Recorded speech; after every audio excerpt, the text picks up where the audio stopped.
মাটির শুকনো ঢিলের মতো পচা কাদা থেকে তিনি মানুষকে সৃষ্টি করেছেন, আর জিনদের সৃষ্টি করেছেন আগুনের শিখা থেকে।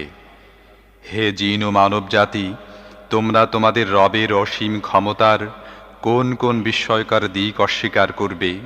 রব্বুল মাশরিকাইন ওয়া রব্বুল মাগরিবাইন ফাবিআইয়ি আলাই রাব্বিকুমা তুকাযযিবান। দুই উদয়াচল ও দুই অস্তাচল সব কিছুর মালিক ও পালনকর্তা তিনি। হে জিন ও মানব জাতি, তোমরা তোমাদের রবের কোন কোন কুদরতকে অস্বীকার করবে? দুটি সমুদ্রকে তিনি পরস্পর মিলিত হতে দিয়েছেন, তা সত্ত্বেও উভয়ের মধ্যে একটি পর্দা আড়াল হয়ে আছে, যা তারা অতিক্রম করে না। হে জিন ও মানব জাতি, তোমরা তোমাদের রবের